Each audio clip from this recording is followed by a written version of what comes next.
before the ocean swallowed its towers and temples, before time turned its name into a myth. Atlantis was real, not just as a city, but as a world, a spiritual kingdom of light. It stood at the center of an ancient Earth, a radiant crown of civilization.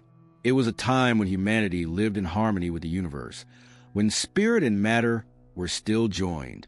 In this golden age, the people of Atlantis knew who they were. They were not separate from the stars above or the earth below. They were children of both.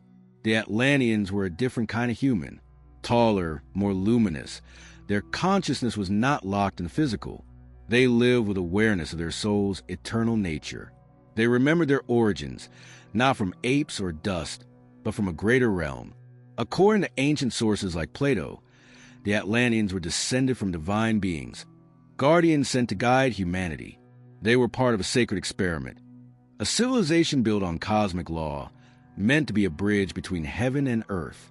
Atlantis was not ruled by kings in the way we know today. Its rulers were more like spiritual guides. The 12 houses of Atlantis were centers of wisdom, each guided by a high priest or priestess. At the heart of the capital, a shimmering crystal temple rose like a beacon. This was the temple of Poseidon, but the god was not seen as a myth. He was understood as a cosmic force, a being of divine intelligence who governed the waters of life and the deep psyche. Every temple served as a school of the soul. They were not just places of worship, but centers of learning, healing, and energy. The Atlanteans mastered the science of the unseen. They knew how to work with sound, frequency, and crystal light. Their technology did not pollute. It did not destroy. It harmonized. Great crystals floated above their cities, drawing energy from the Earth's magnetic field and the stars beyond. Their buildings were shaped by sacred geometry, forms that aligned with the natural order of the universe. Through resonance, they tuned their bodies and minds to higher frequencies.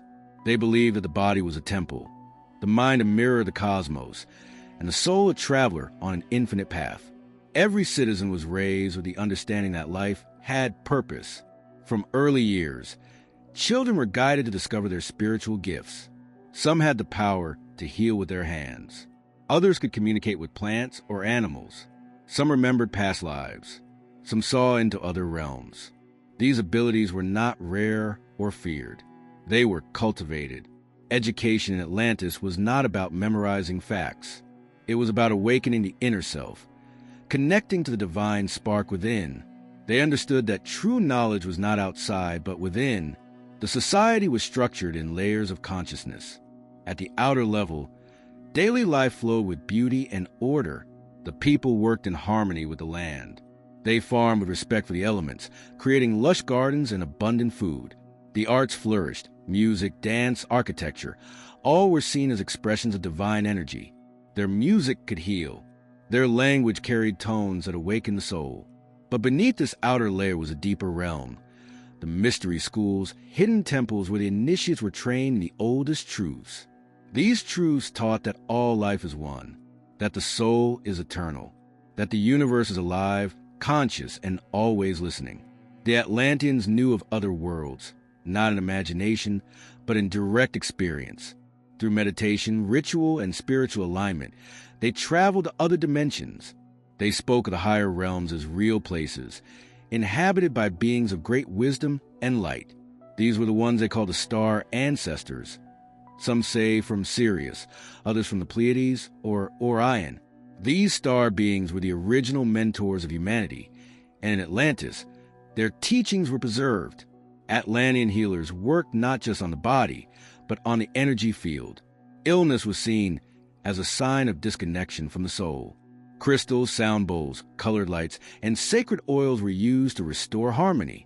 The priests and priestesses were trained for decades to enter trance states, where they could read the soul's blueprint and correct imbalances at the source. They believed that true health came from alignment with cosmic law, not from fighting symptoms. Their economy was not based on money or competition. It was built on contribution. Each person gave their gifts freely and received what they needed in return. There was no hunger, no poverty, no pollution. The air was clean, the waters pure, the cities vibrant with living light. This was not fantasy. It was the original dream of Earth, a dream still buried deep in a human soul. And yet, even in this paradise, the seeds of darkness lay dormant. For where there is light, the shadow also waits. Atlantis would not remain perfect forever. Over time, the temptation to control the forces of life began to grow. Some began to seek power for its own sake. Some forgot the soul and chose the ego. The harmony began to crack. But in this first age before the fall, Atlantis stood as a beacon to the universe, a place where spirit walked in human form, a memory that still calls to us, not from the past, but from the future, because Atlantis was not just a place on Earth. It was a state of being, and in remembering it, we begin to remember ourselves. In Atlantis, the journey of the soul was the center of all life. It was not something hidden in books or limited to religious texts. It was known, experienced, and lived. Every person understood that life was a step on a greater path, one that began before birth and continued long after death. And to walk that path with clarity and power, one needed initiation. The temples of Atlantis were not just sacred buildings. They were gates to the inner world. They were built with intention, aligned with the stars, tuned to the frequencies of the earth. Some were carved into mountain cliffs. Others stood by the ocean's edge, glowing with crystal light. Inside, the air shimmered with energy. Soft tones echoed through the halls, harmonizing the mind. Light streamed through crystal domes, bathing the seekers in radiant color. Every line, every sound, every scent was designed to awaken the soul. There were many levels of initiation. Most people began their spiritual training in early youth. The first level was purification. This did not mean punishment or fear. It meant cleansing the body, emotions, and mind so that the inner light could shine through. Fasting, sacred bathing, sound healing, and deep silence were part of the stage. The purpose was to break the attachment to the surface of life, to quiet the noise of the world, and begin hearing the voice within. Once prepared, the seeker will begin the next stage, the awakening of the inner senses. While modern humans focus on the 5 physical senses, the Atlanteans trained at least 12. They believed the soul could see without eyes, hear without ears, feel beyond the skin. Through meditation, chanting, and the use of sacred symbols, the students learned to activate these inner senses. They could read energy, see auras, communicate telepathically, and feel the presence of higher beings. This was not seen as magic. It was natural, just forgotten by most. One of the most powerful tools of Atlantean initiation was sound. Tones, chants, and musical frequencies were used to shift consciousness instantly. The temples were designed to amplify specific harmonics. In certain chambers, a single note could open a heart center or trigger visions of past lives. High initiates could sing a person's soul history or tone the frequencies of healing into the body. Sound was sacred, not just for music, but for transformation. Geometry also played a key role. Every temple was based on patterns of sacred geometry: the flower of life, the golden ratio, the Merkaba star. These were not abstract symbols. They were living codes, portals to other realms. The initiates meditated on these forms to align their energy with universal order. They believed that what is in the macrocosm, the stars, the galaxies, is also in the microcosm, the cells, the DNA.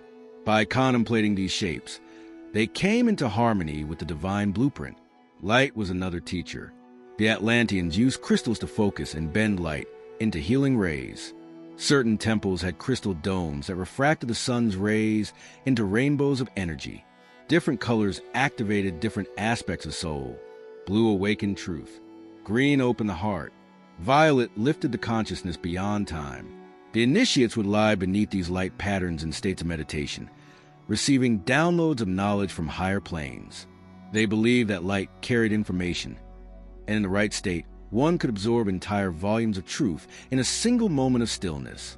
The journey was always inward. The outer rituals were only symbols. The true work happened within the heart and mind. The initiates faced their own shadows, their fears, their pride. They learned to master their thoughts, to feel deeply without being ruled by emotion, to act from wisdom instead of impulse. These were not quick lessons. Some initiates spent years in silence, years in service, years in study. But those who passed through the fires of transformation came out radiant. They became the guides, the healers, the architects of peace. The highest level of initiation was the rebirth of the soul. In a deep ritual known as a journey through the Gate of Stars, the initiate was led into a sacred chamber alone. There, they lay in a crystal sarcophagus or pool of sacred water. Through sound, light, and vibration, they were guided into an altered state. Their soul would leave the body and travel through the dimensions. They would see past lives, future lives, and the true nature reality. They would meet their higher self, their guides, and sometimes even the star beings who seeded humanity. If they returned, and not all did, they came back changed. The ego had died. The soul was awake. From that point, they were no longer bound by fear. They remembered who they were and why they came. They lived with compassion, wisdom, and quiet strength. They became the living bridges between worlds. These initiations were not limited to the elite. While not everyone completed the higher levels, every citizen had access to spiritual guidance. Temples offered daily rituals for balance and harmony. Community gatherings included chants and dances that opened the heart. Children were taught from the beginning that they were souls in human form. This was the heartbeat of Atlantean life. Not power, not wealth, but remembrance. And this remembrance did not belong to Atlantis alone. It was the same path taught later in Egypt, in the Essene schools, in the Vedic ashrams. The soul's journey is one path, many names. Atlantis simply remembered it more clearly, and for a time, lived it more fully. But as the centuries passed, something began to shift. The light that had guided the temples began to dim. Some who held power forgot the purpose of initiation. They used the secrets not to awaken others, but to control them. They turned inward gifts into outer tools of domination, and slowly, the sacred became profane. Still, even as darkness approached, the temples stood. Their stones held the codes. Their symbols preserved the truth. And those who truly saw could still find the path, the ancient inner path of the soul, a path that waits even now within every heart. There was a time when the temples of Atlantis were alive with divine fire, where every note sung echoed the soul of the cosmos, and every light that fell across polished stone was a message from the higher worlds. But nothing in the material realm is permanent. Even the most enlightened civilization is vulnerable when it begins to forget the sacred. Atlantis, once a reflection of cosmic harmony, began to turn inward, not in contemplation, but in hunger. The fall did not come overnight. It came slowly, like a shadow that lengthens at sunset. At first, it was almost invisible, a subtle shift in intention. Some among the priesthood began to see the power they held not as a gift to serve, but as a force to command. Where once they had channeled energy for healing and truth, now they began to ask, how can this be used to control, to dominate, to alter life itself? The great crystals that once floated above the cities, humming with life-giving resonance, were repurposed. No longer tuned to the earth song, they were reprogrammed to channel raw power. The Atlanteans had long mastered energy fields. They could raise islands, call down rain, and even communicate across vast distances using thought and light. But now, these same gifts were applied to weapons, mind manipulation, and genetic alteration. One of the darkest acts was the manipulation of life. Certain factions within Atlantis began to experiment with the very blueprint of creation. They took animals and humans and spliced their essence, creating hybrids that were neither fully one nor the other. They claimed these experiments were for progress, for expansion of consciousness. But deep down, it was pride, the belief that they could improve upon what the divine had already made. These creations were often born in pain, unable to find balance in their forms. Many were kept hidden in underground labs and restricted zones. The echoes of this practice remain in myths of chimeras, centaurs, and merfolk, distorted memories of real experiments. The priesthood split into two. On one side stood the sons and daughters of the Law One, those who remained faithful to the ancient teachings of unity and soul evolution. They warned that Atlantis was straying from its purpose, that every misuse of spiritual law would carry a karmic cost. On the other side stood the sons of Belial, a group devoted to control, secrecy, and personal gain. They were not atheists or skeptics. They believed in the power of spirit, but chose to use it as a tool, not a truth. They hid their intentions behind beauty, cloaking their works in false light. As the divide deepened, so did the imbalance in nature. The once balanced climate began to shift. Earthquakes, storms, and strange anomalies in the oceans became more frequent. The life force of the planet itself seemed disturbed, as if Gaia was responding to the wound within her. The high councils met in secrecy. Some of the star elders returned to warn them, change your path, or the earth will cleanse itself. But the warnings went unheeded. Many of the ruling elite no longer listened to the inner voice. Their hearts were closed. They surrounded themselves with artificial pleasures, virtual realms created by sound and crystal frequency, where they could escape the truth. They built floating palaces and underground cities, thinking they could outsmart the forces of nature. Some believed they had surpassed the need for the soul altogether, that consciousness could be uploaded, cloned, or preserved without love or wisdom. In their pride, they believed themselves gods. But even among the corrupted, not all were lost. Some scientists and sages saw what was coming. In secret, they began to record the ancient knowledge. They encoded it into symbols, into geometries carved in stone and crystal. They placed it in sacred objects and temples, designed to withstand water, fire, and time. They taught select initiates how to carry this wisdom forward, should the end come. These were the seers, those who would later travel to Egypt, Peru, Tibet, and beyond. They were planting the future, even as the present began to collapse. The sons of Belial began using frequency weapons to dominate other regions of Atlantis. Some say they turned these on rival cities. Others say they tried to pierce the veil between worlds to harness interdimensional energy. In doing so, they tore holes in the ether. The natural flow between realms was disrupted. Strange beings began to appear, not all of them benevolent. Portals opened, and the psychic grid of Atlantis became unstable. The final stages of corruption included a loss of memory, not literal amnesia, but soul forgetting. More and more people began to live in fear, distraction, or spiritual numbness. The temples were still standing, but fewer entered with sincere hearts. The chants continued, but the resonance was broken. People worshipped the symbols without understanding the spirit behind them. This is how civilizations die, not with fire first, but with forgetting. And yet, throughout it all, a thread of light remained.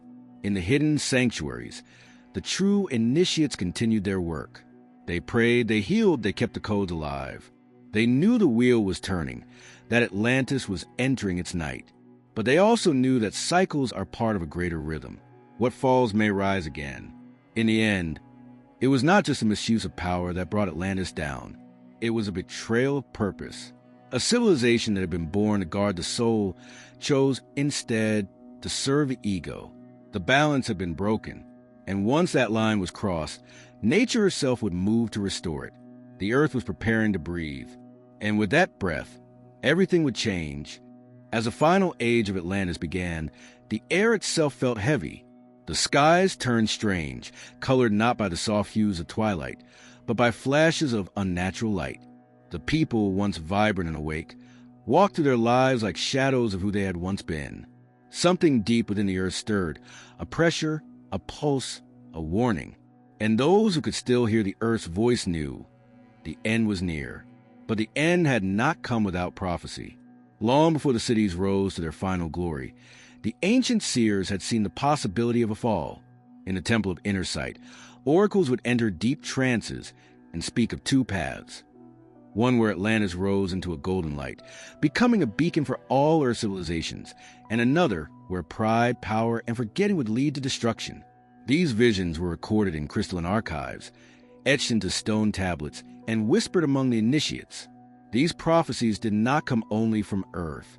Atlantis had long been in contact with star beings, guardians and teachers from higher dimensions and distant constellations. Some say they came from Sirius, others from the Pleiades, Arcturus, and beyond. These beings did not come in ships of metal, but in vessels of light. They communicated through dreams, symbols, and beams of frequency. They had helped build the original temples, aligned the structures with star maps, and seeded consciousness into the Earth grid. Now, these guardians returned with warnings. They came to high priesthoods in visions and in spirit, saying, "You have broken the covenant. You have turned sacred knowledge into weapons. You have cut the cords of balance. Turn back, or the earth will reset." Some listened. The faithful among the law of one held councils in the inner temples. They pleaded with the rulers to stop the experiments, to restore the energy grids to harmony, to cease the psychic warfare and technological distortions. But their voices were no longer welcome. They were dismissed as fearful or accused of being traitors to progress. And so, in quiet, they began to prepare for the inevitable. Among the star elders, it was known that when a civilization falls out of alignment with universal law, the planet itself responds, not in anger, but in natural correction. Atlantis had disrupted not only its own energy field, but the Earth's ley lines, the sacred pathways of life force that flow across the globe. The misuse of the crystal towers and the tearing of the dimensional veils had made the planetary grid unstable. The warnings grew louder. Animals began to migrate in strange patterns. Birds vanished from the skies. Whales, who were the ancient keepers of planetary memory, sang in sorrowful tones. The wind shifted. Tides pulled in strange directions. Volcanoes awakened. But Atlantis had grown arrogant. The rulers believed their technologies could shield them from nature. They built barriers of frequency around cities, hoping to deflect any disruption. They constructed floating platforms, artificial islands, and underground sanctuaries. They believed they were untouchable. What they did not understand was that the Earth's response was not an enemy. It was a purification. And so, the final days arrived. First came the trembling of the ground. Soft at first, then stronger, like a heart beating in fear. Then came the breaking of the crust. Great fractures split the land. Cities crumbled. Entire sections of the continent began to sink. Where once stood towers of crystal and gold, now the sea rushed in. But it was not just an earthquake. It was a global event, a shift in the poles, a tilting of the Earth's axis. Some say a comet had passed too close. Others say a misuse of Atlantean technology triggered the collapse of the energy grid that stabilized the planet's magnetic field. Whatever the cause, the result was cataclysm. Tsunamis higher than mountains swallowed coastlines. Fires erupted from the core of the Earth. Winds howled across continents. The night was lit not by stars, but by lightning and falling debris. Atlantis was breaking apart. In the midst of this chaos, the faithful fled. They had been preparing in secret for generations. Maps had been drawn, routes laid. Sacred knowledge was packed into crystal codices and memory stones. Ships were built, not only of wood and stone, but powered by frequency, vessels that moved not just through water, but through vibration. From the ports of the last safe temples, groups set sail toward Kemet, what would become Egypt, toward the high mountains of the Andes, toward the lands that would be Tibet and India. These were the seeders, the memory carriers. They took with them the blueprints of spiritual civilization, the codes of sacred geometry, the hymns of initiation. They did not go to rule, they went to preserve. Some of them would be mistaken for gods in their new homes. Others would merge quietly into the local tribes, teaching in symbols and stories, hiding the truth until the time was right. They planted the seeds of the next age. But many did not escape. Most of Atlantis was swallowed by the sea. Whole cities disappeared in a single day. Survivors clung to floating debris, their memories shattered, their minds broken by the shock. What was once a continent of enlightenment was now a grave beneath the ocean. And yet, the memory endured. In dreams, fragments remained. In myths, of a great flood, of a sunken kingdom, of a golden age lost, the story lived on. In symbols carved into temples far from the Atlantic Ocean, echoes of the Atlantean language survived. In sacred texts, in visions of mystics, in the pulse of the Earth's energy grid, Atlantis remained. The fall was not the end. It was a cycle, a turning of the great wheel. And those who had awakened before the fall, who had seen it coming and chosen to remain aligned with the truth, they knew one day the memory would return. And when it did, it would not be for nostalgia. It would be for awakening. Because Atlantis is not just a lost land beneath the sea. It is a mirror for our world today. A warning, yes, but also a call a call to remember what we once were and what we still can be. When the last fires died and the waves returned to stillness, Atlantis was gone, not just a land, but the light that had once illuminated the hearts of a people. And yet, it was not lost, for from final embers, survivors emerged, bearers of memory, keepers of flame. They did not call themselves heroes. They were not seeking to rebuild Atlantis. They had seen the price of pride. What they carried was not empire, but essence, and where they went, the soul of Atlantis would live again. Among the first land to receive them was Kemet, what the world now calls Egypt. But in its original tongue, the name meant the Black Land, a reference not just to the rich soil of the Nile, but to the sacred darkness of the unknown, the place where seeds are planted. And into that fertile mystery, the Atlanteans arrived. They came in silence, not to conquer but to serve. The tribes of the Nile were already there, wise in their own way, tuned to the cycles of the river and stars. The Atlantean initiates did not erase their knowledge. They added to it slowly, carefully, embedding deeper truths within symbols the people could understand. The result was a fusion, a new civilization rooted in both earth and sky. The survivors brought with them the memory of the temples, not the structures alone, but the purpose behind them. They began to build again, not cities of gold, but temples of initiation, structures aligned with Sirius, with Orion, with the solstices and equinoxes, pyramids not merely as tombs, but as resonance chambers, spiritual engines designed to lift consciousness. The Great Pyramid itself, though its true age is still debated, carries the echo of Atlantean geometry, frequency, and alignment. It was built not just with stone, but with sound and will. Each block was placed with intention, each angle designed to tune the space to higher realms. The survivors also carried language, not just spoken words, but symbols, glyphs, patterns of sacred geometry. The ancient Egyptian script was more than writing. Each character was a code, a vibration, a multidimensional key. The Eye of Horus, the Ankh, the Scarab, all carried layers of meaning, visible and invisible. They were vessels for truth, reminders to the initiate that reality is more than what it seems. But most important of all, they brought the path of initiation. The mystery schools of Egypt, later called the Hermetic tradition, were born from Atlantean roots. These schools taught that the soul is eternal, that death is an illusion, and that life is a journey of awakening. They preserved the rites of the temples: purification, silence, vision, service, and sacred death. High initiates would enter the sarcophagus in the king's chamber not to die, but to travel beyond the body, to return changed, reborn in light. This was not unique to Egypt. Other survivors traveled far, to the Andes, where they carved megalithic temples and sacred sites in stone too large for modern machines to lift.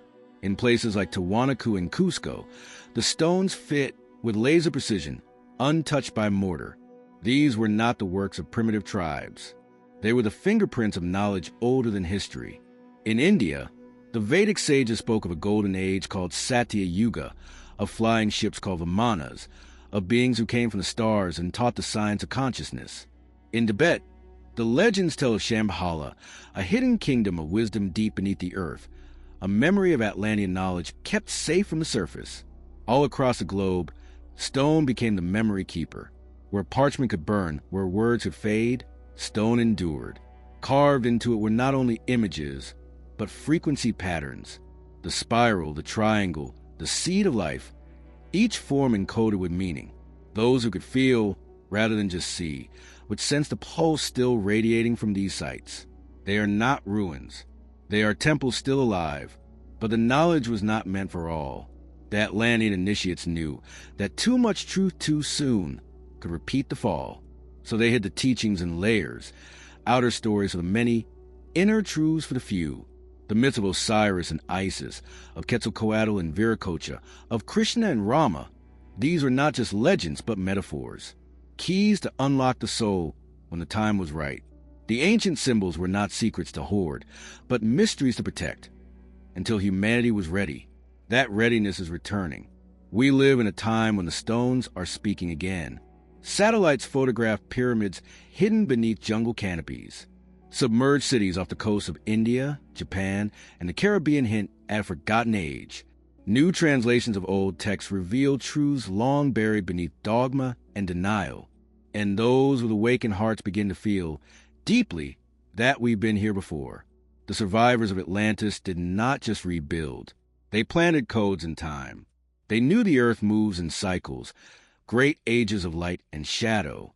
They knew that one day, far into the future, humanity would stand at the same crossroad again, to rise through unity or fall through division. And so they left us maps, not in charts or scrolls, but in myth, stone geometry sound, in the alignment of the pyramids, the design of the chakra system, the teachings of the emerald tablets, the whispers of sacred texts. The guidance was not linear. It was living, ready to awaken when consciousness did. We are the descendants of that moment. Whether by blood or spirit, we carry the echo. The same questions that face Atlantis now face us. Will we remember who we are? Will we align with the soul or fall to the ego? Will we live in harmony with the earth or repeat the path of corruption? The answers are not in the ruins. They are in us, because we are the next chapter. And the stones, quiet, ancient, eternal, are still listening. Atlantis, the name alone stirs something ancient within the soul, a whisper from another age, a sense of something real but unreachable. And yet, for all its presence in myth and legend, the official history books are silent. Archaeologists deny its reality. Scientists dismiss it as fantasy. Institutions of power, both religious and academic, either ignore it or reduce it to metaphor. Why? What happened to the truth? The story of Atlantis was not only buried beneath the sea, it was buried in time, erased, fragmented, concealed behind layers of misdirection and disbelief. And this was not an accident. The forgetting of Atlantis was part of a deliberate veil drawn across human memory. To understand why, we must look not only at the fall of civilization, but at the control of human consciousness. In the aftermath of the Great Flood, as the earth settled into its new shape, a new cycle of humanity began. But unlike the Atlantean Age, this cycle was marked by a descent into density. The soul, once luminous and connected to the cosmos, fell deeper into the material world. Memory dimmed, lifespans shortened. The multidimensional vision of the past gave way to survival, confusion, and fear. In this vulnerable state, humanity became easier to guide or to manipulate. The survivors of Atlantis, who carried the ancient knowledge, knew this would happen. They call it the veil of amnesia, a necessary forgetting, so that the soul could learn in new ways. But they also knew that others would exploit the forgetfulness. Powerful groups emerged, both on and off this world, who understood the potency of hidden knowledge. They saw that whoever controls the narrative of history controls perception, and whoever controls perception shapes reality. These forces, some human, some not, began to rewrite the timeline. First, they severed the memory of what came before. The global flood became a myth, not a record. The symbols of ancient truth were labeled as primitive art or religious fantasy. The Atlantean wisdom traditions were suppressed, fragmented, and later demonized. The sacred science of frequency, geometry, and consciousness was replaced by material logic. The soul was reduced to fiction. Spirit became superstition. Next, they divided knowledge. Truth was no longer shared openly. It was kept behind closed doors, in mystery schools, secret societies, and elite bloodlines. The few who still held the ancient teachings became either protectors or manipulators. Some worked to guard the light in secret, waiting for humanity to reawaken.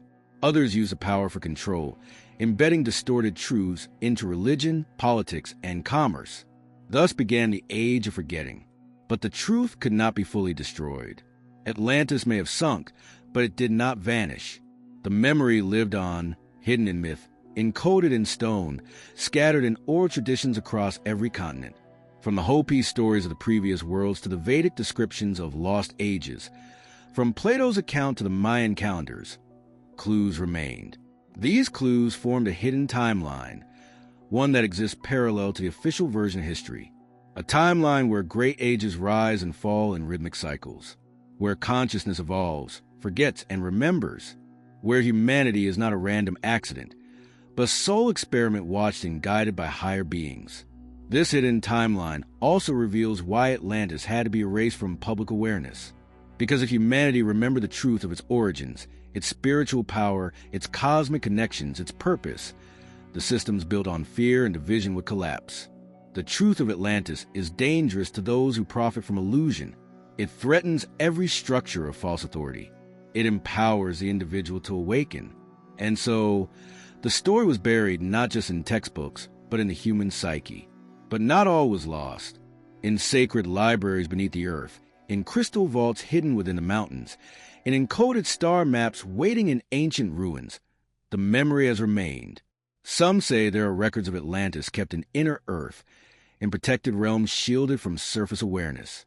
Others speak of the Akashic records, an energetic archive where all memories are stored, waiting for those with the eyes to see. In recent decades, more and more people are waking up with memories of Atlantis, not as historians, but as souls who live there. Dreams, visions, spontaneous past life recall. Artists and musicians who channel forgotten frequencies. Healers who remember Atlantean methods without ever being taught. These are not accidents. These are activations. Because the time of remembering is here. We live now at the edge of another turning. The Earth is rising again in frequency. The energy grids long dormant are reawakening. The same ley lines once used by the Atlanteans are vibrating once more, and the veil that hid our past is thinning.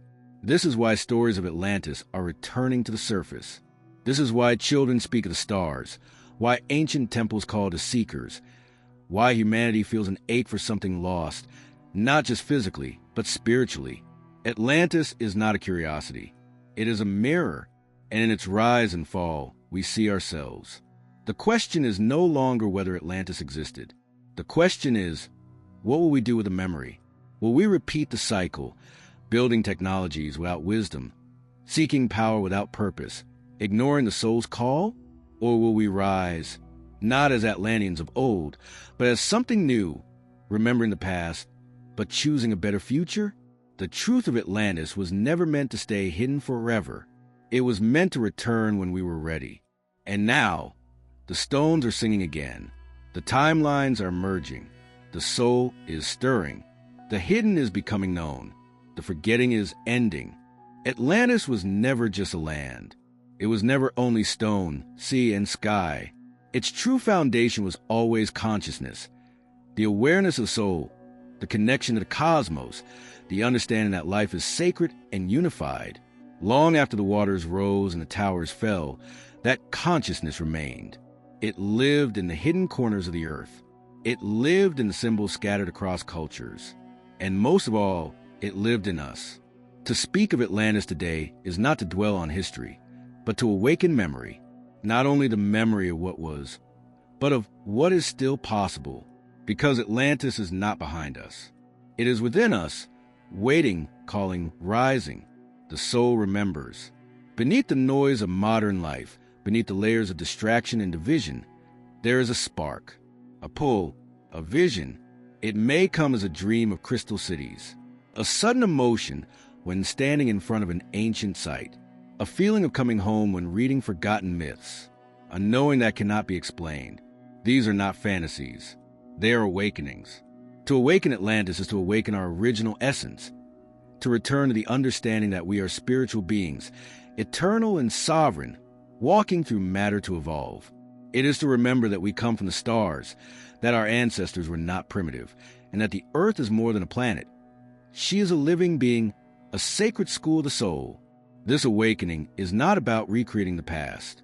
It is not about building crystal towers or summoning starships. It is about restoring the balance that was lost, reclaiming the wisdom that was buried, living in a way that honors the heart, the earth, and the higher realms. In Atlantis, the soul was at the center of life. Today, we are being called back to that center, not by force, but by frequency. The Earth's vibration is shifting. Solar energies are increasing. Ancient grids are activating. And within each of us, something is stirring, a memory of light. More and more people are feeling this. Artists, healers, mystics, scientists, and seekers. They are remembering how to work with energy, how to communicate with plants and animals, how to move between dimensions. They are dreaming the same dreams, hearing the same inner call. This is not coincidence. It is a return of collective knowing, a remembrance that was encoded into the soul long ago, waiting for this exact moment in time. And with it comes responsibility. Atlantis fell not because it lacked knowledge, but because it forgot wisdom. It fell when the ego overtook the soul, when technology replaced compassion, when the outer world grew louder than the inner voice. If we are to rise again, it must be through the heart, through humility, not pride, through unity, not domination, through service, not control. This is a choice we now face. The world stands again at a threshold. Our civilization has reached extraordinary heights in science, communication, and structure. But we also face division, fear, and deep disconnection. We are exploring the stars, but forgetting the spirit. We are mastering technology, but losing touch with nature. This is the exact pattern that once led to fall. And yet it is not too late. The Atlantean memory comes now not as a warning alone, but as a pathway forward. It teaches us to listen again to the earth, to honor the wisdom of the body, to seek balance in all things, to understand that every action, thought, and word creates vibration, and that vibration shapes reality. To awaken Atlantis is to live with intention, to speak with truth, to align the mind with the soul, to walk gently upon the earth, knowing she is alive, to look into the eyes of another and see not a stranger, but a reflection. This is not philosophy. It is practice. It is remembering how to be fully human and fully divine at the same time. The tools are returning. Energy healing, sound therapy, crystal knowledge, sacred geometry, meditation, breath work. These are not trends. They are the ancient tools of soul awakening, surfacing once more as the veil lifts. They were used in Atlantis. They are here again now, and they are meant for everyone. You do not need a temple to begin. You do not need to be initiated by others. You only need to turn inward, listen to the silence. Ask your soul, what have I come here to remember? What light am I here to share? The answers will come, sometimes as whispers, sometimes as visions, sometimes as synchronicities that defy logic. And when they do, follow them, trust them, because the Atlantean light is not returning through leaders or institutions.